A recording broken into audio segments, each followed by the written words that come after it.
Bonjour à tous et bienvenue à cette parole de ce matin. Jésus nous parle aujourd'hui. On va lire l'Évangile en ce 29 janvier. Un Évangile qui est tiré du livre de Saint Marc. Le ciel et la terre éclataient de joie, le divin enfant est né. Alléluia, Alléluia. Gloire à toi dans les cieux, Alléluia. En ce temps-là, Jésus et ses disciples arrivèrent sur l'autre rive, de l'autre côté de la mer de Galilée, dans le pays des Géraséniens. Comme Jésus sortait de la barque, aussitôt un homme possédé d'un esprit impur s'avança depuis les tombes à sa rencontre. Il habitait dans les tombeaux et personne ne pouvait plus l'attacher, même avec une chaîne. En effet, on l'avait souvent attaché avec des fers aux pieds et des chaînes, mais il avait rompu les chaînes et brisé les fers. Personne ne pouvait le maîtriser. Sans arrêt, nuit et jour, il était parmi les tombeaux et sur les collines, à crier et à se blesser avec des pierres. Voyant Jésus de loin, il accourut, se prosterna devant lui et cria d'une voix forte. « Que me veux-tu, Jésus, fils du Très-Haut?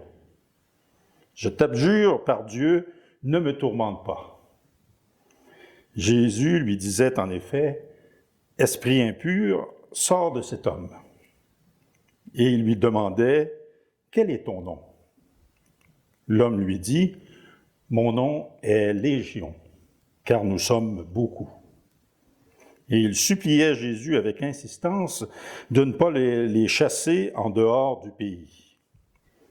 Or, il y avait là, du côté de la colline, un grand troupeau de porcs qui cherchait sa nourriture. Alors, les esprits impurs supplièrent Jésus. « Envoie-nous vers ces porcs, et nous entrerons en eux. » Il le leur permit. Ils sortirent alors de l'homme et entrèrent dans les porcs. Du haut de la falaise, le troupeau se précipita dans la mer. Il y avait environ 2000 porcs, et ils se noyèrent dans la mer. Ceux qui les gardaient prirent la fuite. Ils annoncèrent la nouvelle dans la ville et dans la campagne, et les gens vinrent voir ce qui s'était passé. Ils arrivent auprès de Jésus, ils voient le possédé assis, habillé et revêtu, revenu à la raison, lui qui avait eu la légion de démons, et ils furent saisis de crainte. Ceux qui avaient vu tout cela leur racontèrent l'histoire du possédé et ce qui était arrivé aux porcs. Alors ils se mirent à supplier Jésus de quitter leur territoire. Comme Jésus remontait dans la barque, le possédé le suppliait de pouvoir venir avec lui. Il n'y consentit pas. Mais il lui dit, « Rentre à la maison, auprès des tiens. Annonce-leur tout ce que le Seigneur a fait pour toi dans sa miséricorde. » Alors, l'homme s'en alla.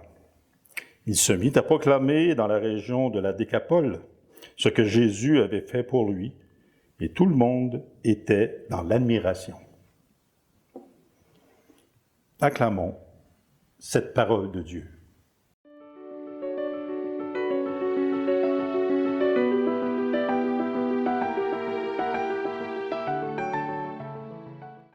L'évangile qu'on vient d'entendre, l'évangile de ce jour, elle est construite en 2 temps, peut-être même en 3 temps. Donc, dans un premier temps, on a cet homme qui est, dont un esprit impur conditionne la vie. Donc, cet homme qu'on nous décrit de façon assez méticuleuse. On lui dit, la phrase aurait pu seulement nous dire « cet homme était habité d'un esprit impur ». Non, on prend le temps de nous expliquer que cet homme, les effets que l'esprit impur a sur cet homme. Donc, il erre dans le cimetière, il y a des colères qui font qu'on n'est pas capable de le retenir. On nous mentionne même qu'on l'a, des membres de la famille, pas prochainement, mais probablement, des membres de la famille l'ont même enchaîné pour essayer de le contenir, qu'il ne se fasse pas mal à lui-même et qu'il ne fasse pas mal aux autres. Donc, on est devant quelqu'un qui ne va pas bien. On est devant quelqu'un qui, socialement, pas capable de fonctionner avec les autres. Et c'est là qu'arrive Jésus, dans ce territoire qui est un territoire autre que les territoires habituels où on voit Jésus, la région de Génézareth. Jésus arrive et on voit tout de suite que l'impur ou le mal qui est à l'intérieur de l'homme, qui est à l'intérieur de cet homme, tout de suite il va reconnaître Jésus comme quelqu'un qui est le contraire de ce qui l'habite. Jésus n'est pas là pour faire disparaître la personne, cette personne-là, l'homme qui est possédé. Il est là pour faire disparaître le mal. Il est là pour faire disparaître ce qui fait en sorte, ce qui habite cet homme-là comme mal, comme possession, et qu'il en soit délivré. Que l'homme retrouve, dans le fond, la vie. Cette image-là qu'on nous rapporte, elle est forte pour nous dire que Jésus, sa seule présence, fait peur au mal. Sa seule présence fait en sorte que le mal lui-même, ou les esprits qui possèdent cet homme, reconnaissent qu'ils sont en danger, entre guillemets, à la présence de Jésus, qui est là pour inévitablement installer le bien, installer le bon, installer le calme à l'intérieur de cet homme. D'ailleurs, Jésus n'a pas besoin de s'obstiner longtemps avec ce qui hante cet homme ou ce qui possède cet homme. On dit, quand il demande le nom, la réponse qu'il a, c'est « nous sommes légions car nous sommes nombreux ». Nous sommes nombreux. Et la deuxième partie du texte, l'homme va être libéré de ces possessions nombreuses et ils vont demander eux-mêmes d'être jetés à l'intérieur des ports. Donc, que les esprits impurs, qui ne veulent pas se retrouver n'importe où, puissent habiter un être vivant et demandent à Jésus de les installer, de pouvoir se réfugier dans un troupeau de porcs. Cette partie-là, elle est plus... comment on pourrait dire? Cette partie-là, elle frappe plus à l'œil.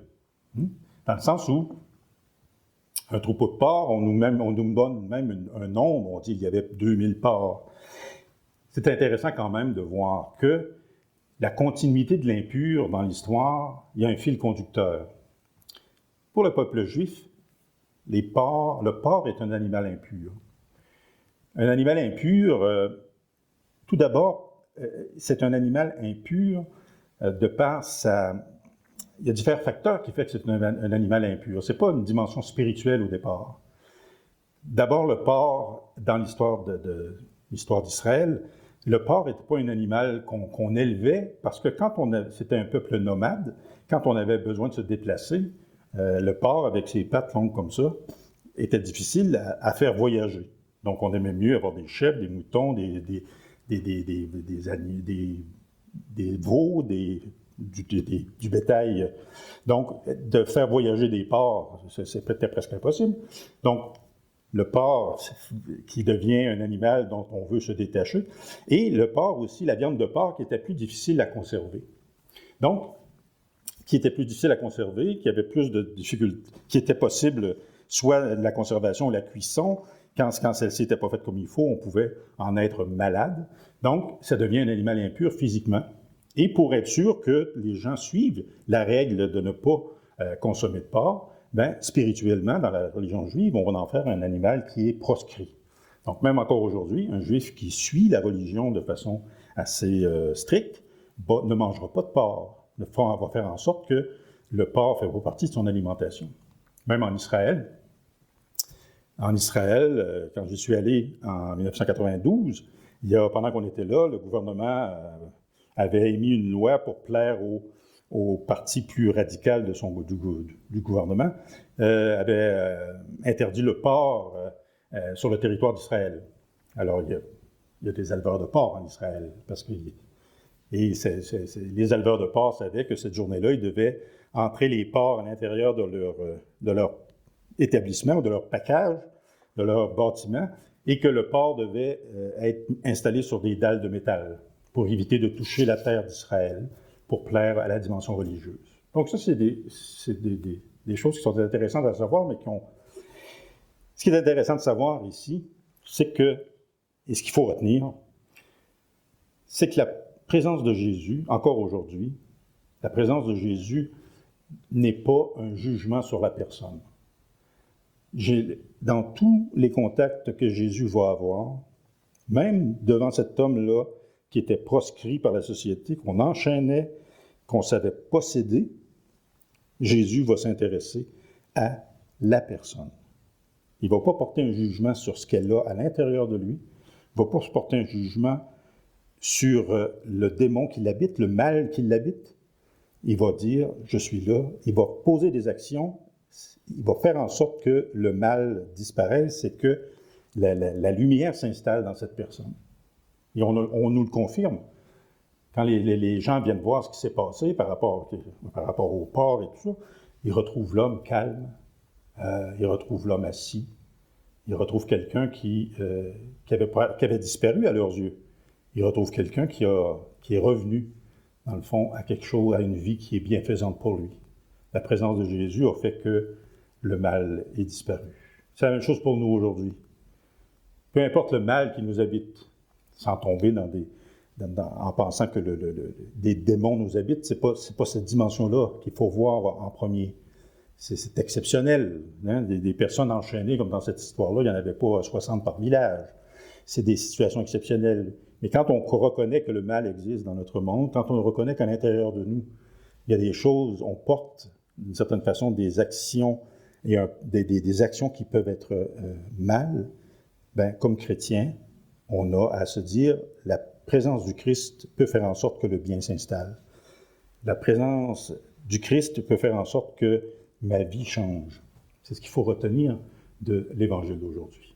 Je vous remercie d'avoir écouté ce commentaire aussi humble soit-il, et puis on se revoit la prochaine. Merci.